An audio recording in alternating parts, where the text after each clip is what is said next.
It's filming.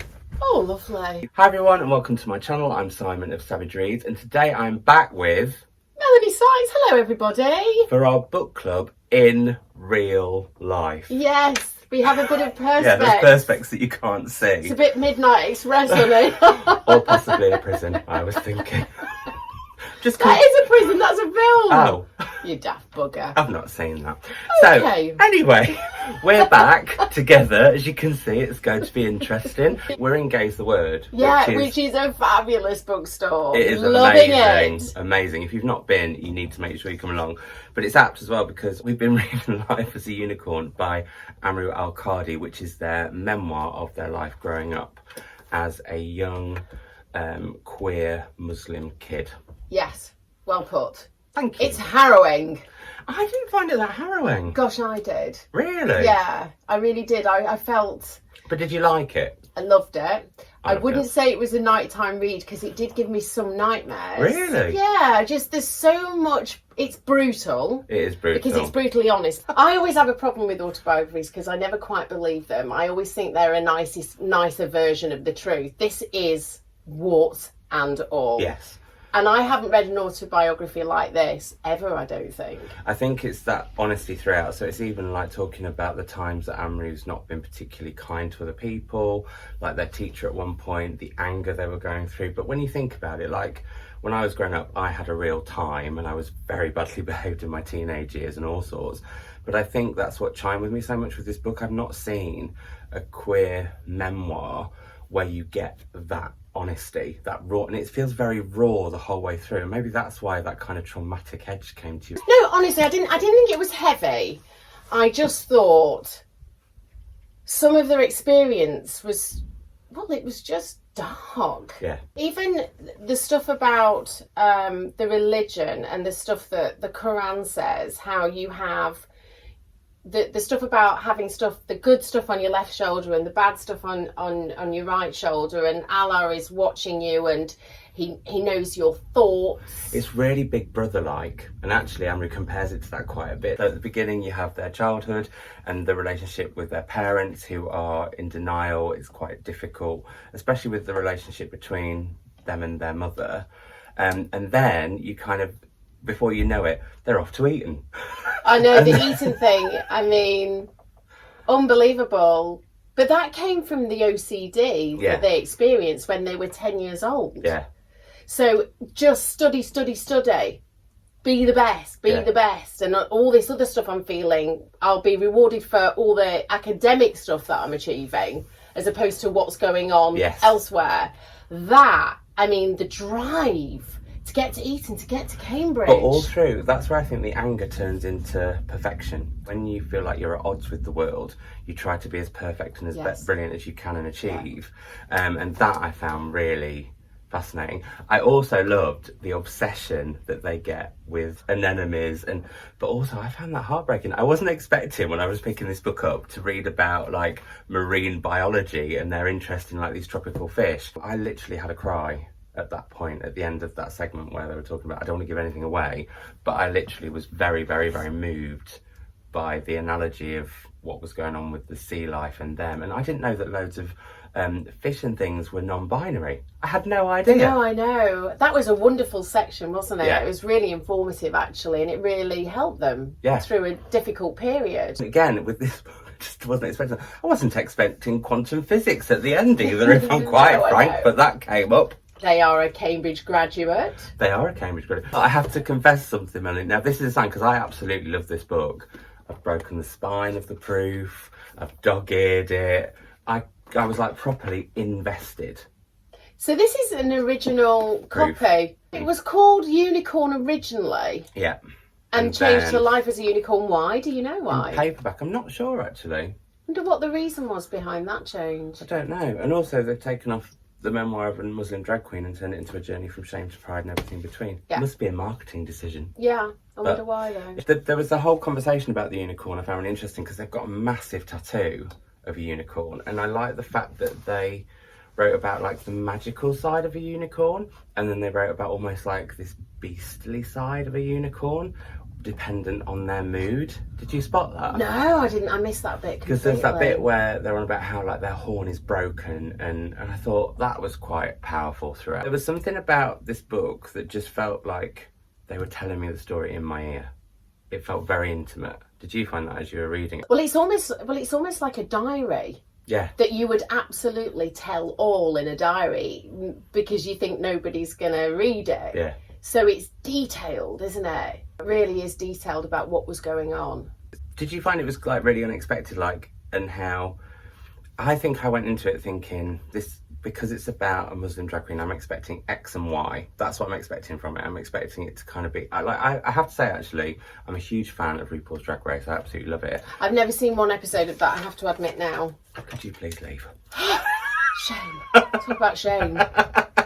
But I've not done drag ever, but I felt quite tempted by it because the fact that you become yourself is the essence. But then again, this is where this book surprised me. So the essence was, as soon as Amrou became Glamrou, they felt confident and powerful, and they saw other drag queens who felt the same, and it changed them and their confidence and all those things.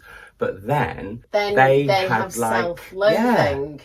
So the more confident Glamrou became, the more upset, dejected Amrou came. The way this writes about what it must be like to be non-binary, which is not my experience, and that's what I love about a good book. If you've got a book where you really feel like you're in the shoes of someone, in this case in some very fancy stilettos on occasion, it has to be said. Can I just say there were some extremely funny lines in it as well. Oh, but it's hilarious. Yeah, there's some absolutely hilarious descriptions of certain scenarios that I laughed out loud when I was reading it. Did you find the way they described their mum was just hilarious? Oh my because gosh. From the off, she's kind of a gay icon from the moment she kind of is there. There's a scene at the airport with her, isn't there, on EasyJet, and she's having a right hissy fit, isn't she, about the amount of luggage she's got.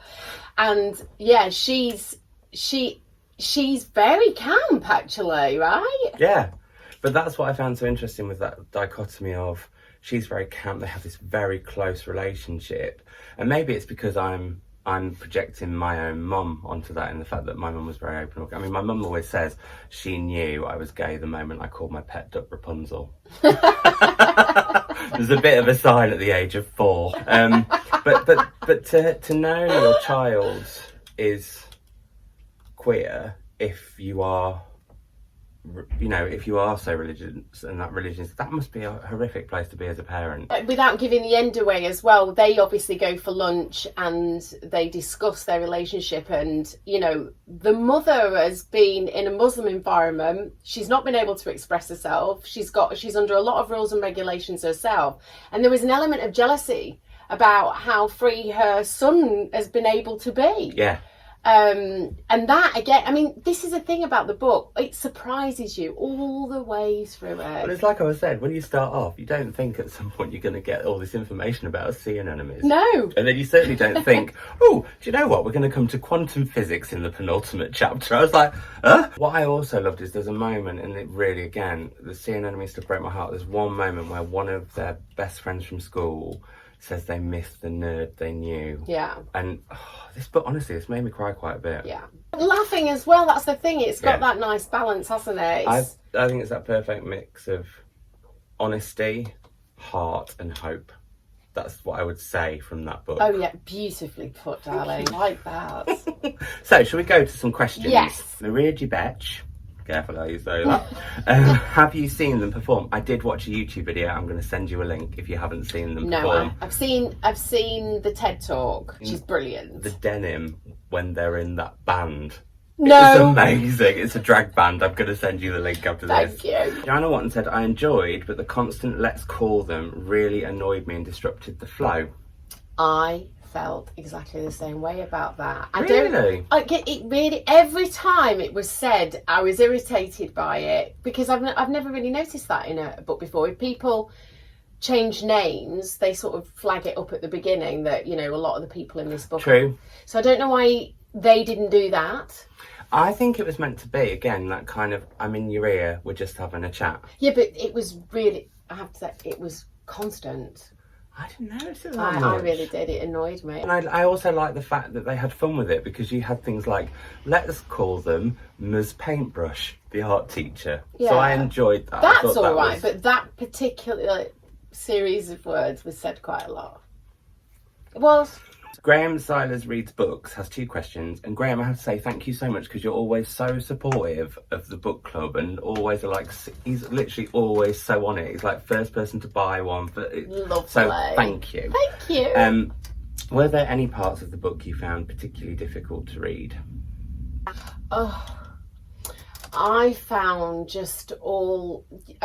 There's a part, I think, where they've been to Eton and they go home, and the parents cut up their clothes and have got rid of all of their like Cambridge life.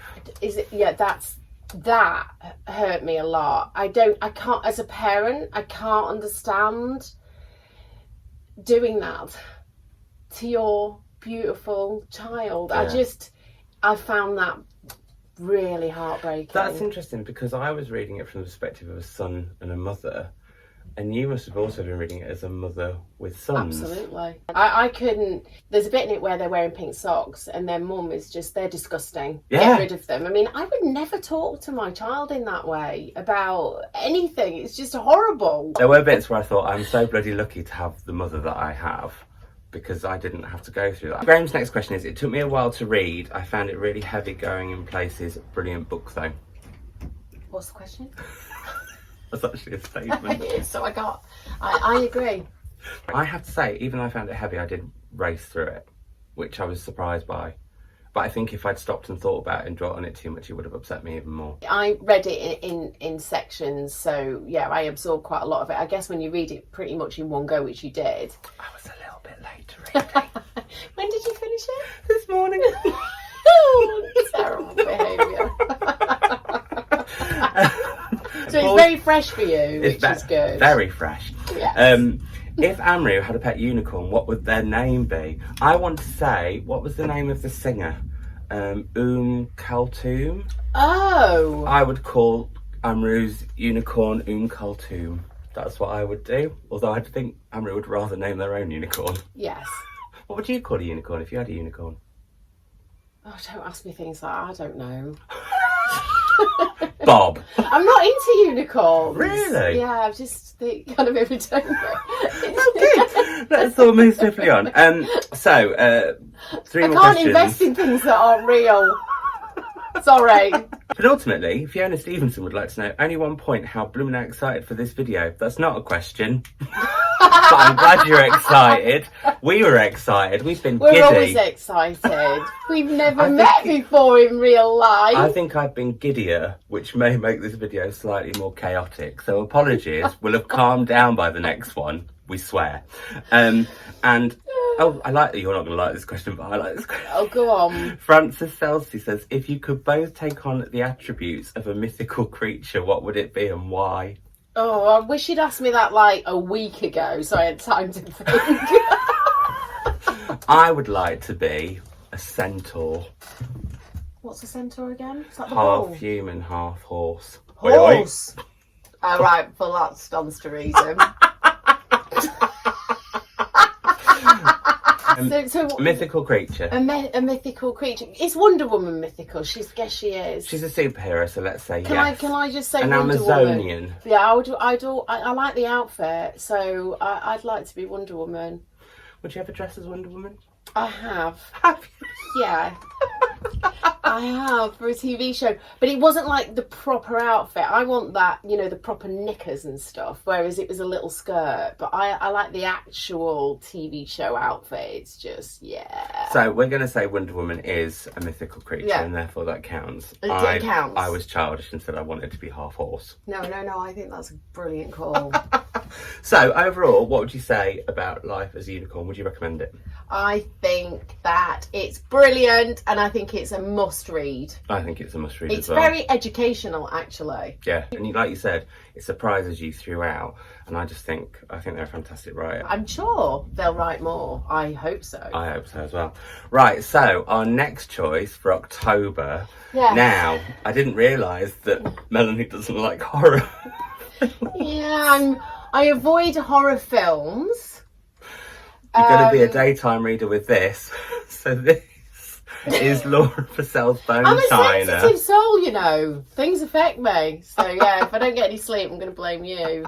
I've heard only good things about Laura Purcell. I don't know very much about this, but I quite like to go into books quite blind in a way and just sort of... Yeah. And this is supposed to be a little bit Daphne du Maurier. Oh, well, that's good. I love Daphne du Maurier. Daphne du Maurier. Rebecca's my favourite book. Oh, babes, it's one of mine as well. They've got a film coming out. They have. They have. I'm excited about that. Thomas, can't wait. And actually on the cover it says, once again, I'm sleeping with the lights on. So it's really scary. But perfect for Halloween, which is in October. So we will be, hopefully, in another bookshop in October together. We'd love to know your thoughts on Life as a Unicorn in the comments down below. Get your mitts on this and get reading. And as always, keep in touch with us using the hashtag Sykes and Savidge Book Club. And yeah, we're looking forward to your thoughts. Melanie, it's been such a treat to do it in real life. I know, darling. It's great to meet you properly. It is. And if you're a bookshop that would like us to come to your bookshop and film, again, let us know in the comments down below. We might, as long as you've got donuts. Bye. I'm the donut. Bye. Bye.